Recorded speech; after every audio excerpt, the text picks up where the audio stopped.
The year was 2147, and humanity believed it was ready for anything. They had united under one flag called the Global Defense Coalition. They had built cities on Mars. They had created weapons that could destroy asteroids. They looked at the stars and felt proud of how far they had come. Commander Park Tiho stood on the bridge of the carrier ship, Hangang, and watched the endless darkness of space. He was 42 years old, with gray hair at his temples and scars on his hands from battles fought long ago. He had spent 20 years protecting humanity from threats, both human and natural. He thought he had seen everything. He was wrong. The alarm came at 0347 hours. A young officer shouted that something was happening near Jupiter. Taiho walked to the main screen and saw what looked like a tear in space itself. It glowed purple and orange, and from within that wound in reality, ships began to emerge. Hundreds of ships. Then thousands. They were black and sharp like broken glass. They moved in perfect formation without any wasted motion. Taiho had never seen anything like them. No human had. The message came 30 minutes later. It was broadcast on every frequency in a voice that sounded like stones grinding together. We are the VORN. Your world now belongs to us. Do not resist. Resistance only increases suffering. Taiho looked at his crew. Some were afraid. Some were angry. One young woman was crying silently at her station. He understood all of these feelings because he felt them too, but he was a commander. He had a duty. All ships, he said into the fleet communication channel, form defensive line Alpha. Protect Earth at all costs. 300 human warships answered his call. They were the pride of humanity. They carried weapons that could crack moons and shields that could survive solar flares. Against any enemy humanity had ever imagined. They would have been enough. The battle lasted 6 hours. Human missiles exploded against VORN shields and did nothing. The alien energy barriers absorbed everything humanity threw at them. Lasers, railgun rounds, nuclear warheads. Nothing penetrated, but the VORN weapons worked perfectly well. Taiho watched the destroyer Bison vanish in a ball of plasma. He watched the cruiser Incheon break apart like a toy. He gave orders and watched good people die following them.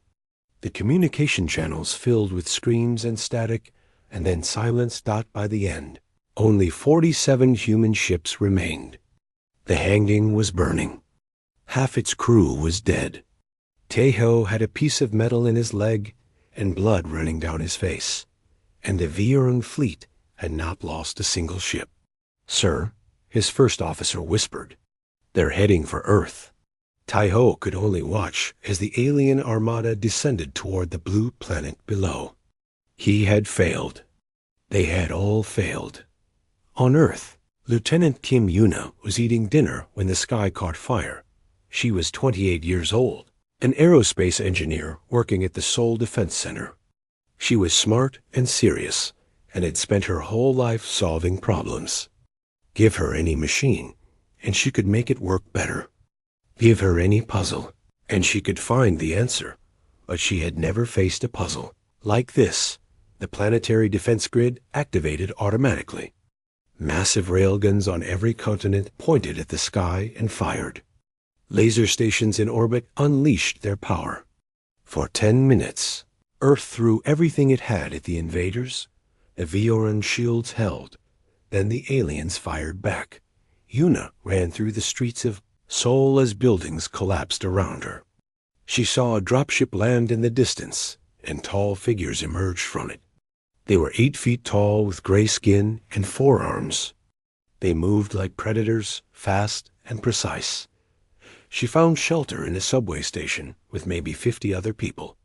They huddled in the darkness and listened to the city die above them.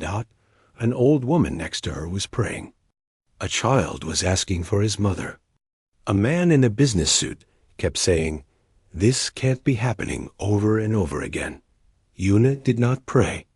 She did not cry. She watched and listened and tried to understand. 3 days later, Seoul had fallen. So had Tokyo, Beijing, New York, London, Paris, and 100 other cities. The VOR moved across Earth like a wave, and nothing could stop them. Yuna had gathered a small group of survivors. Among them was Dr. Baek Ji-won, a physicist from the Seoul National University. Ji-won was older than Yuna, maybe 40, with tired eyes and steady hands. "I saw something," Ji-won said one night as they hid in the tunnels beneath the city. "What do you mean?" Yuna asked. "During the space battle. I was watching the feeds before everything went dark." Ji-won pulled out a small tablet that somehow still worked. "Look at this." The screen showed footage of the battle. VOR ships absorbing human weapons. But Ji-won pointed to one moment, a single frame that lasted less than a second. A VOR shield flickered. "What happened there?" Yuna asked. 3 missiles hit from 3 different directions at exactly the same moment, Ji-won explained. The shield couldn't handle it. For just a tiny moment, it failed. Yuna stared at the image. Her engineer's mind was already working, already calculating. "If we could hit them fast enough," she said slowly, "from enough angles at once, we could break through," Ji-won finished. Above them, the VOR were hunting humans. They were putting people in ships and taking them somewhere unknown. They were burning libraries and destroying monuments. They were trying to erase everything humanity had built.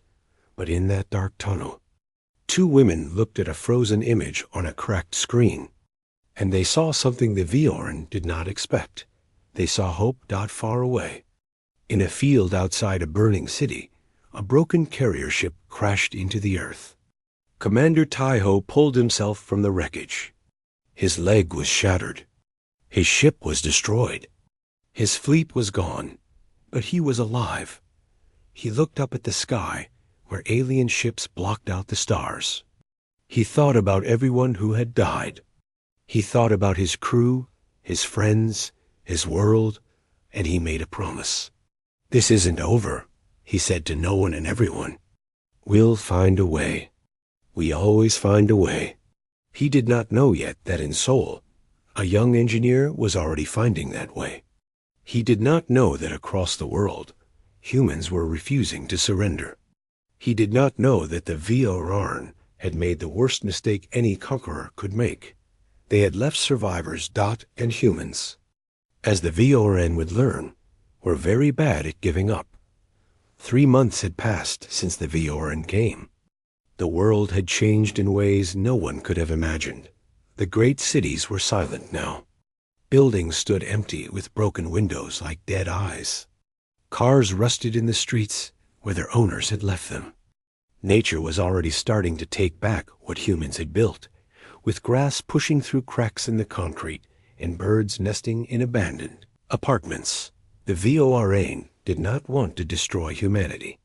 That would have been kinder. Instead, they wanted to harvest them. Every day, their ships descended on human hiding places. They used machines that could sense body heat through walls. They used sounds that made people freeze in place. And when they found humans, they put them in containers and flew them up to the great mothership that hung in the sky like a black moon. No one knew what happened to the people they took. No one who was taken ever came back, but not everyone was caught. Some people ran. Some people hid. And some people fought. Commander Taiho found the resistance by accident. He had been walking for weeks, his broken leg held together with pieces of metal and strips of cloth. He had eaten whatever he could find and slept wherever he could hide. One night, he stumbled into a patrol. He thought they were VOR at first. He reached for a weapon he no longer had. But then he heard Korean words, and he saw human faces in the moonlight. "Who are you?" A voice demanded. "Commander Park Taiho," he answered. "Global Defense Coalition. Or what's left of it." The patrol brought him to a bunker hidden deep in the mountains of Gangwon province. The tunnels stretched for kilometers, filled with people who refused to surrender. There were soldiers and farmers and teachers and children. There were old people who remembered stories their grandparents told about surviving occupation. There were young people who had never known war until now. Leading them was Sergeant Han Minho. Minho was 35 years old, with a face like stone and eyes that had seen too much. Before the invasion, he had been Special Forces. Now he was something else entirely. He was a hunter. "We hit them when we can," Minho explained to Taiho. "Small attacks. We can't hurt their ships, but we can hurt their soldiers.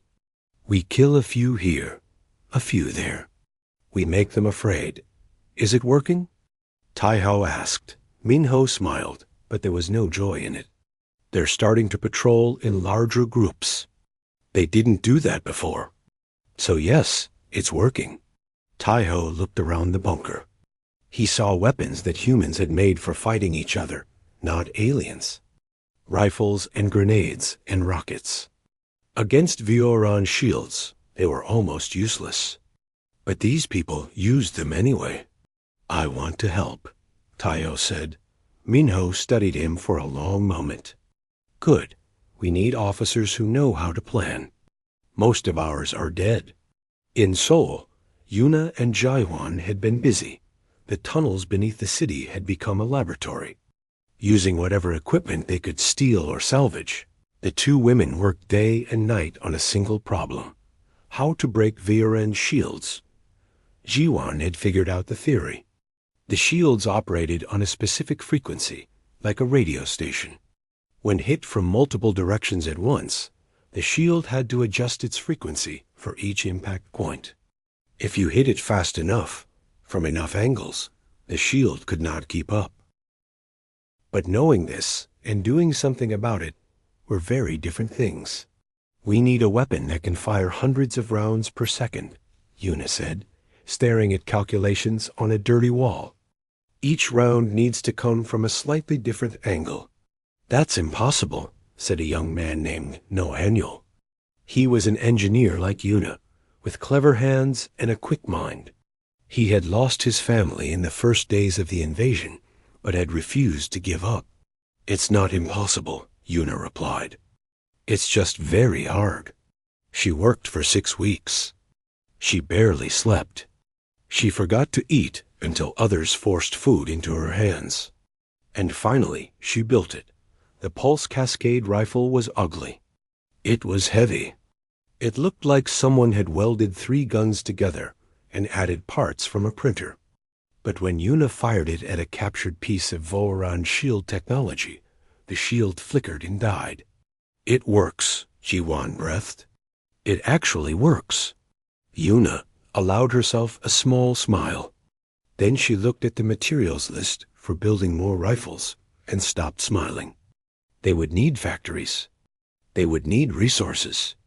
They would need time. Time was something they did not have much of. Meanwhile, Minho's patrol had captured something valuable: a wounded Vioran soldier. The alien was terrifying even when injured. It stood 7 feet tall, even while sitting down. Its gray skin was thick like armor, and its 4 arms ended in fingers that could crush human bone. Its eyes were black and showed no emotion, but it could communicate. The Vioran had studied human languages before invading. This one spoke broken English, with a voice like Gravel. Taeho was the one who questioned it. "Why are you taking our people?" he asked. The Vioran made a sound that might have been laughter. "You are resources. Your minds are ... creative. We use this." "For what?" "The Vioran create nothing," the alien said. "We take. We have taken from hundreds of worlds. Their ideas become our ideas. Their dreams become our dreams. You will be the same." Taiho felt cold. "Hundreds of worlds. You've done this before?" "Always. Every species falls. Every species surrenders. It is the way of things. We haven't surrendered." The Vioran looked at him with those empty black eyes. You will. They always do. In the end, all species choose to live as slaves rather than die as free beings. Tai-Ho leaned closer. Then you don't know humans very well. He stood up and walked away. Behind him, he heard the alien make that grinding laugh again. I know enough. I know you are small. I know you are weak. I know you will break. Tai-Ho stopped at the door. He thought about Yuna in Seoul, building weapons from nothing. He thought about Minho's fighters, attacking enemies they couldn't beat. He thought about old man Choi Sung-ho, a retired fisherman who had died last week leading Vioran away from a group of hiding children. Maybe, Tai-Ho said quietly, but breaking isn't the same as giving up. Humans break all the time. We break and we heal, and we get back up. You'll see. He left the alien in its cell. That night, Tai-Ho received a message through a hidden communication network. It came from Seoul, from a woman named Kim Yuna. The message was simple. We found a way to hurt them. Send people who can learn. For the first time in 3 months, Tai-Ho felt something he had almost forgotten. Hope that 6 months after the invasion, something changed. For the first time, humans started winning. The pulse cascade rifle spread across the world like fire. Yuna and her team worked without rest, building the weapons and teaching others how to build them. Underground factories appeared in abandoned subway stations and forgotten mines. People who had been doctors and artists and shopkeepers became weapons makers. The first field test happened outside what was left of Daegu. A Vioran patrol of 12 soldiers was moving through the ruins, hunting for survivors. They walked without fear because they had never been hurt. Their shields made them invincible. Minho's team hit them from 3 sides. The pulse cascade rifles screamed, and the Vioran shields flickered and died. For the first time, alien blood spilled on Korean soil. But even without shields, the Vioran were deadly. They stood 8 feet tall. Their gray skin could stop bullets that didn't hit vital points.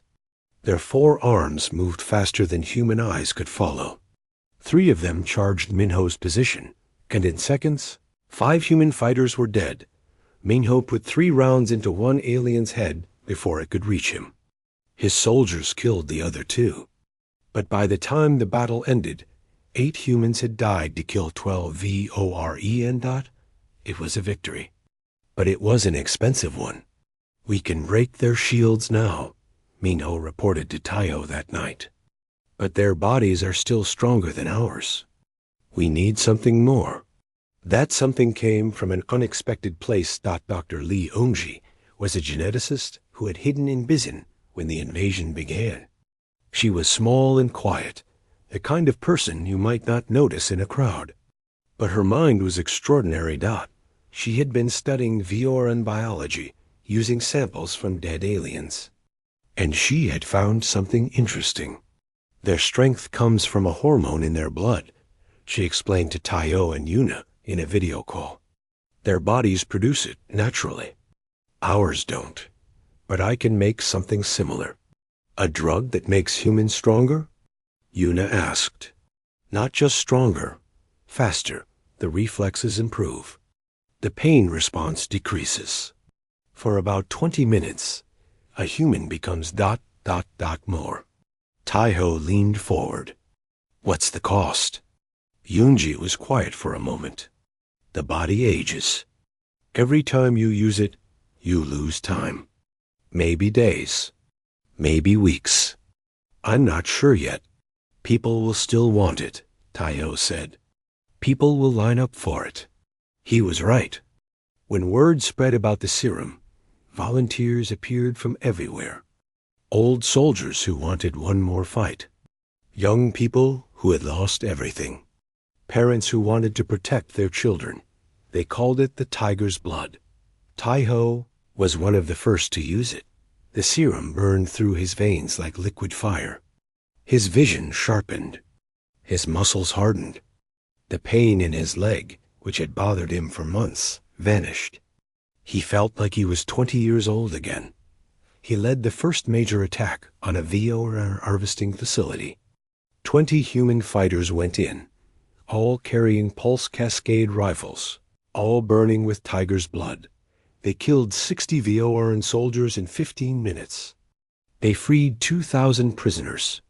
They destroyed the facility so completely that nothing was left. But it was the greatest human victory since the invasion began. But when the serum wore off, Taiho looked in a mirror and saw new wrinkles on his face, new gray in his hair. The cost was real. He used the serum again anyway. So did everyone else. News of the victories spread. Resistance cells around the world began to coordinate. A French scientist improved the shield-breaking technology. A Brazilian engineer built an EMP device that disrupted VOR communications. In Australia, a teenager named discovered a pattern in VOR navigation data that revealed their patrol routes. Humanity was learning. Humanity was adapting. And humanity was getting angry. Yuna traveled to the mountain bunker to meet Taiho in person. She had not left Seoul since the invasion. The journey took 2 weeks of hiding and running and fighting. When she finally arrived, she was thinner than before, harder. There was steel in her eyes that had not been there. 6 months ago, "You're the commander everyone talks about," she said when they met. "You're the engineer who gave us a chance," he replied. They studied each other for a long moment. He was a soldier who had lost everything and refused to stop fighting. She was a scientist who had turned her mind into a weapon. They were very different people, but they both wanted the same thing. "I've been analyzing VOR communications," Yuna said. "All their orders come from one place. The mothership." Taiho nodded. The Throne of Silence, as the aliens called it. It hung in orbit like a black castle in the sky. Everyone knew it was there. No one knew what to do about it. "If we destroy it," Yuna continued, "their whole command structure falls apart. They're like bees. Kill the queen, and the hive dies." "We can't get to it," Taiho said. "We don't have ships anymore. We barely have planes." Yuna smiled. It was a dangerous smile, the smile of someone who had figured out something clever. "The engineer Haniel has been working on something, using human and VOR technology together. A hybrid ship. It's ugly and it's dangerous, but it might be able to reach orbit. Might? Better than nothing." Taiho walked to a window and looked up at the sky. Somewhere up there, the Throne of Silence waited. Somewhere up there, thousands of humans were being held prisoner. How many people would we need? He asked. For the ship? Maybe 20. For the distraction? Yuna paused. Everyone. We'd need everyone on Earth to attack at once. Draw the Voran's attention downward while we go up. It was impossible. Coordinating a global attack with broken communications and scattered resistance cells. Sending a handful of people against a ship that had survived battles with the entire human fleet. But impossible was all they had left. "Start planning," Taiho said. "I'll talk to the other cells. We'll make it work." Yuna nodded. She turned to leave but stopped at the door. "Commander? The people I've freed from Voran facilities. They all say the same thing. The aliens don't just take bodies. They take minds. They harvest our creativity, our dreams. They use us to think for them because they can't think for themselves. Taiho absorbed this. So they need us. They need us alive and working, which means we have something they want. And that means we have power." She left. Taiho stayed at the window, watching the stars. The VORN had conquered hundreds of worlds. No species had ever defeated them. They were stronger, more advanced, more numerous, But they had never faced humans before, and humans, Taiyo thought, were very creative when it came to destroying things. 9 months after the invasion, humanity struck back. They called it Operation Falling Star. It was the largest coordinated attack in human history. Every resistance cell on every continent would attack at the same moment. While the VO1 looked down, a small team would fly up. The plan was simple. The execution was anything but. Taiyo spent weeks communicating with resistance leaders around the world. Messages traveled through hidden channels, passed from hand to hand, whispered in the dark. Timing had to be perfect. If one group attacked too early, the VO-RAN would be ready for the others. The day came on a cold morning in late autumn. In Seoul, Minho gathered his fighters in the tunnels. 300 men and women, all armed with pulse cascade rifles, all ready to die. He looked at their faces and saw fear. He also saw determination. Today we show them what humans can do, Minho said.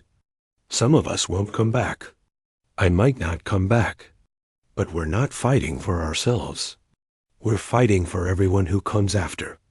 We're fighting so our children can see the stars without fear. No one cheered. No one needed to. They simply checked their weapons and waited. At exactly noon, Korean time, Minho led the charge. They hit the main Vaoran fortress in Seoul like a wave. Pulse cascade rifles screamed. Shields flickered and died.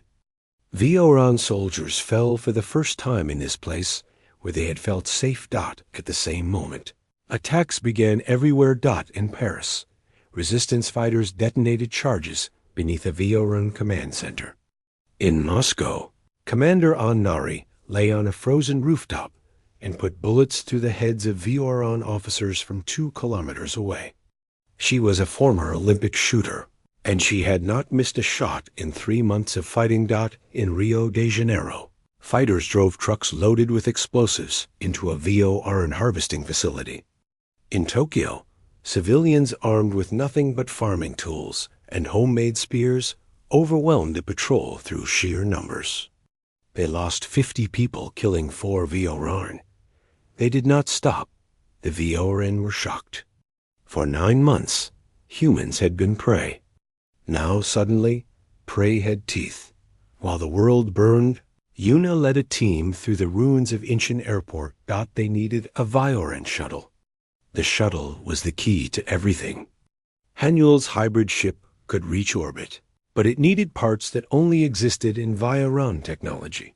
The shuttle sat in what had been a passenger terminal. 20 VORAN soldiers guarded it. Yuna had brought 30 fighters, all on tiger's blood, all carrying the best weapons they had. She also brought something new, gas grenades that Ji-won had designed using stolen alien chemicals. The gas would not kill VORAN, but it would blind them for a few minutes. Ready? She asked. Her team nodded. The grenades flew. The gas spread. The VORAN stumbled, their black eyes burning. And the humans attacked. It was brutal and fast. Men and women died in seconds, torn apart by claws and crushed by fists. But more kept coming. The pulse cascade rifles did their work. One by one, the VORAN fell. When it was over, 12 humans were dead. But the shuttle was theirs. Hanyul ran his hands over the alien controls, his eyes wide with wonder. I can make this work, he said. Give me 3 hours. You have 2, Yuna replied.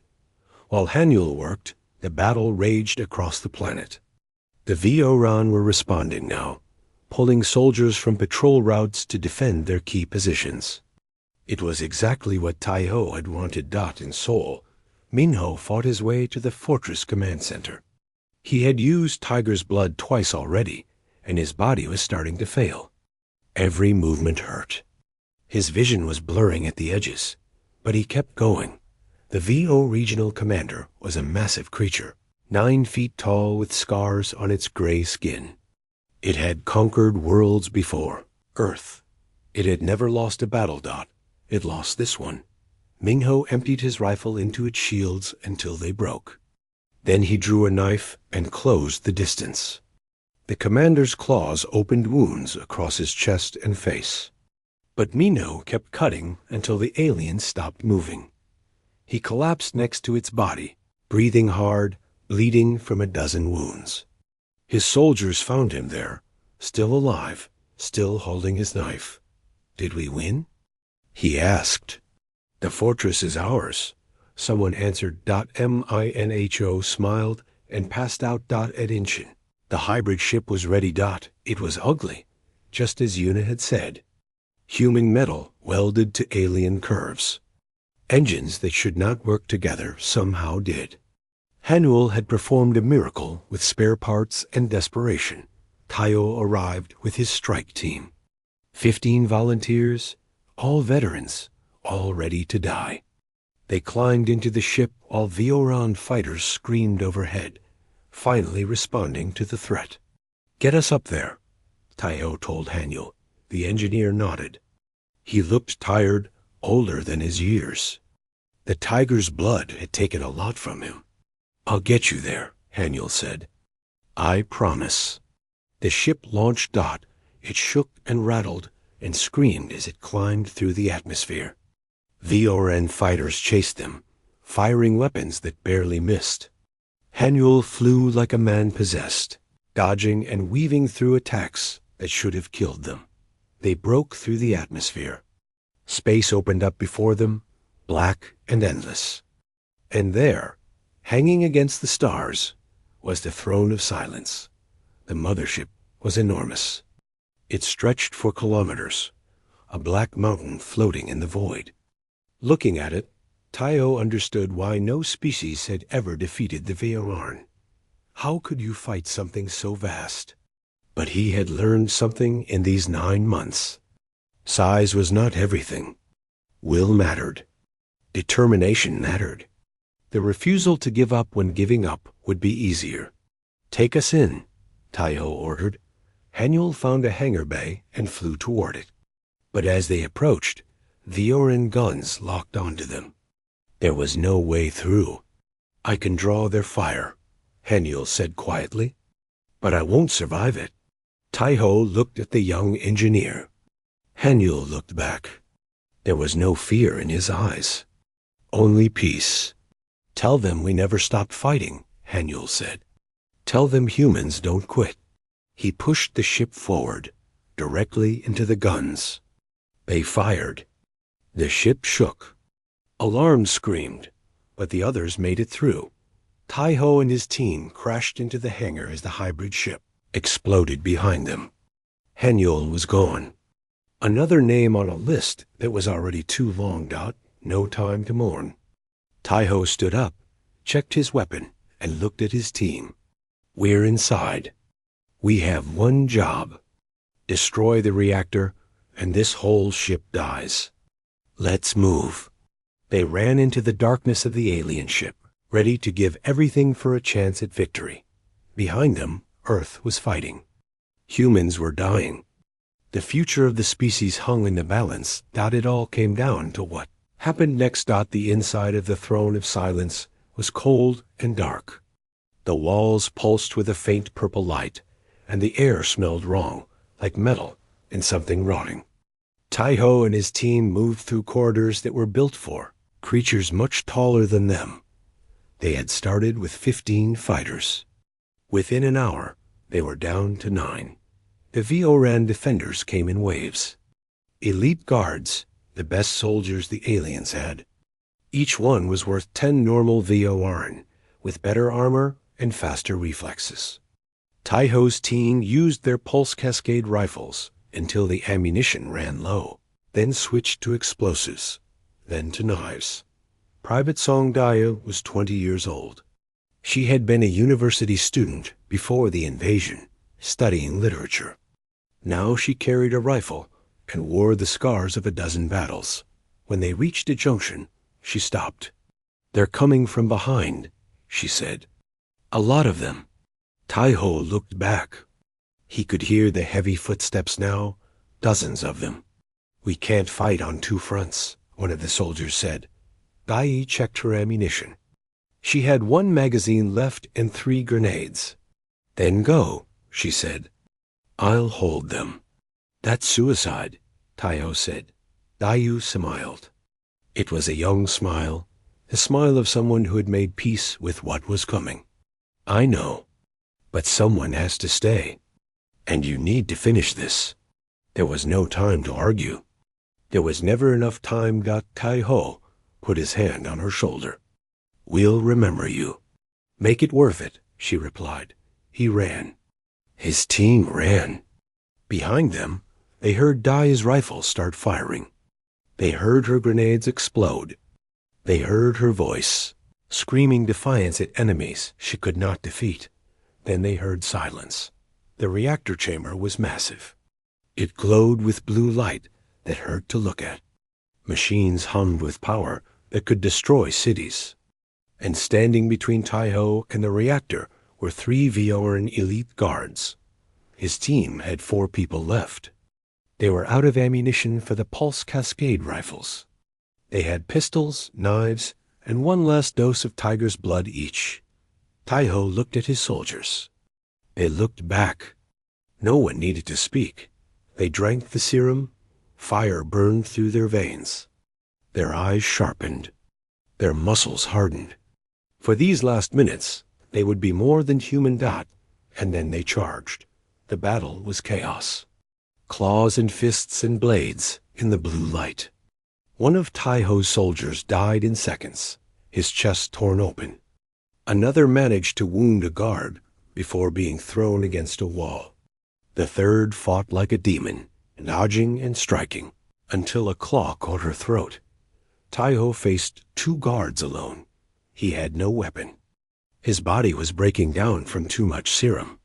He was 60 years old, though he looked older now, with white hair and deep lines on his face. But he was still standing. He remembered everything he had learned in 40 years of fighting. He remembered that the Vioran were strong, but slow to adapt. He remembered that their own technology could hurt TH. He led 1 guard into a plasma conduit and triggered it manually. The alien screamed as energy burned through its body. Taiho's arm was burned too, but he did not stop. The second guard caught him from behind. Claws dug into his shoulder. He was lifted off the ground like a child. A shot rang out. The guard dropped him and turned. Standing in the doorway, covered in blood and burns, was Kim Yuna. She had landed the shuttle in the hangar. She had fought her way through the ship with nothing but a pistol and determination. She had come to finish what they started together. She fired again. And again. The bullets found weak points in the guard's armor, and it fell. They were alone with the reactor. The explosives, Taiho gasped. Yuna pulled the charges from her pack. Her hands were steady as she placed them on the reactor core. She was an engineer. This was what she did. Even at the end of everything, she was solving problems. As she worked, she accessed a terminal. Vioran technology was different from human, but she had learned to read it. "I can send a message," she said, "to every resistance cell on Earth, through the Voran's own communications." "Do it." Her fingers moved across the alien controls. Her voice was calm as she recorded. "This is Kim Yuna. The mothership falls in 10 minutes. Strike now. Strike everywhere. Let them remember this day." The message went out. On Earth, humans received it. In Seoul, Minho woke from his wounds and smiled. In Paris and Moscow and Rio and Tokyo, fighters heard the words and surged forward with new strength. And in the throne of silence, Yuna finished setting the explosives. "We can't get out," she said. "The timer is 2 minutes. We're too deep in the ship." Taiho nodded. He had known this when he volunteered. He suspected Yuna had known it too. They sat down together, backs against the reactor, and watched the timer count down. "Scared?" he asked. "Yes," she admitted. "But it's a good death. Better than most people get." We save them. Everyone down there. Everyone who comes after. We gave them a chance. That's all anyone can do. The timer reached 0. The throne of silence died in fire. From Earth, it looked like a new star being born. The explosion lit up the night sky, and people everywhere stopped to watch. They did not know yet what it meant. They only knew that something had changed. The VOR felt it immediately. Their hive mind connection shattered. Orders stopped coming. Coordination collapsed. Soldiers who had fought as one suddenly fought alone, confused and afraid. The humans showed no mercy. Across the world, the aliens were hunted down and killed. It took weeks to finish them all. Some surrendered and were taken prisoner. Most fought to the death. In the end, not a single free VOR remained on Earth. 1 year later, Commander Nari stood before a crowd of thousands. Behind her was a new ship, the first of a fleet built with VOR technology. She had been chosen to lead this moment because Tayo and Yuna were gone, and someone had to speak for them. They came to harvest us, she said, to break us. They believed we would fall like every species before us, but they did not understand what we are. She looked at the faces in the crowd, survivors, fighters, children who would grow up free. We are stubborn. We are afraid, and we fight anyway. We are small, and we dream of stars. We are mortal, and we choose to be remembered. She turned and pointed at the sky. Dr. Jiwan found their star maps. We know where they came from. We know where they took other species. Worlds that surrendered. Worlds that lost hope. Her voice grew stronger. We are going to find those worlds. Not to conquer. To liberate. The VORN taught the galaxy that hope is weakness. We will teach them otherwise. The crowd cheered. The ship hummed with power. And somewhere, Nari knew, Taiho and Yuna were watching. The first ship of the Liberation Fleet rose into the sky, carrying humans toward distant stars. They were small and fragile and mortal, but they had learned something important. They had learned that they could win, and they would never forget it.